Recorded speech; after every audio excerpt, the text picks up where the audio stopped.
विषयावर असलेले आमचे नगर अभियंता माननीय श्री चव्हाण साहेब आणि आस्थापना विभागाचे प्रमुख माननीय श्री जाधव साहेब, मी एक प्रातिनिधिक स्वरूपात असतात आणि नगरपालिकेने केलेलं काम हे ना तुमच्या यंदाच्या वर्षी नवीन शासनाने कंपल्शन केले, अंमलबजावणी करायला सांगितले की शाळू पीओपीच्या सर्व मूर्तींना परवानगी दिलेली आहे.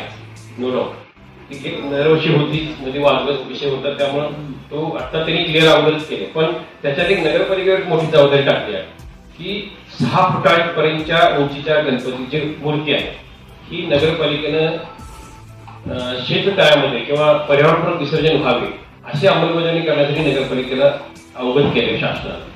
ते आपल्या सगळ्या गणेशोत्सव मंडळांना परवानगी देण्यासाठी एक खिडकी आपण चालू केलेली आहे. तरी मी सर्वांना विनंती करतो की सर्व गणेशोत्सव जी मंडळ आहेत त्यांनी नगरपालिकेची परवानगी घ्यावी. आता मी गेल्या वर्षी पाहिलं की बऱ्याच कमी प्रमाणात मंडळांनी परवानगी घेतलेली आहे. तरी सर्वांना मी आवाहन करतो की सर्वांनी नगरपालिकेची परवानगी, शासनाचा जे नियम आहे त्या नियमाचं तंतोतंत पालन करावं. जे काय आपण जे मंडप उभा करतो त्याचं जे मंडप आहे तो मजबूत असावा, जेणेकरून काही दुर्घटना होणार नाही त्याची सर्व गणेश मंडळांनी काळजी घ्यावी असं मी सांगू इच्छितो. जे काही नियोजन करतो, जलकुंड उभा करतो ते आपण त्याची पण तयारी पूर्ण केलेली आहे आणि त्याच्यामध्ये 2 आपण मोठी शेत तळी उभा केलेली आहे, जे की शाडूची माती, शाडूचे जे गणपती असतात आणि प्लॅस्टर ऑफ पॅरिसचे त्यासाठी वेगवेगळी व्यवस्था केलेली आहे आपण. त्याच्यानंतर जे काय शहरातील रस्ते आहेत ते पण दुरुस्त आपण करून घेतलेले आहे. लाईटीचे जे काही नियोजन आहे, जे काही मिरवणूक मार्ग आहे, आगमन गणेशोत्सव गणपती आगमन आणि विसर्जन जे काही मिरवणूक मार्ग आहे ते मार्गाचे आपण लाईट व्यवस्था केलेली आहे. त्याच्यानंतर जे फायद्याचा जे काही अडथळा निर्माण होतो ते पण आपण झाडाच्या फांद्या वगैरे कट करून घेतलेला आहे. त्याच्यानंतर मी एक थोडक्यात सांगतो, आपण जे जलकुंड कुठे केलेले आहेत, विसर्जन कुंड सोमवारपेठ भैरोबा गल्लीमध्ये केलेलं आहे आपण काही ठिकाणी.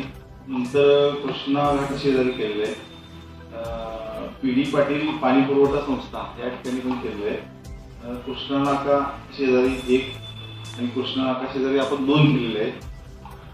कन्या शाळेसमोर, परत कमळेश्वर शौचालय, रंगारमेश चौकामध्ये, कोयनेश्वर मंदिराजवळ, दत्त चौकामध्ये आणि दैत्य निवारणी मंदिराजवळ तिथे 2 केलेले आहेत आपण.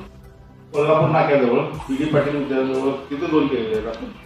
त्याच्यानंतर कारवे नाका पाणी टाकी मार्केट जवळ तिथे केलेलं आहे आपण. पोस्टल कॉलनी या ठिकाणी पण केलेलं आहे. शनिवार शिक्षक कॉलनी जवळ केलेलं आहे. शनिवार पेठ वाडी भाग या ठिकाणी केलेलं आहे आणि शिवाजी हाऊसिंग सोसायटी पालकर घरसेवा आणि शेततळे आपण 2 केलेले आहेत. नवीन वॉटर हाऊस या ठिकाणी.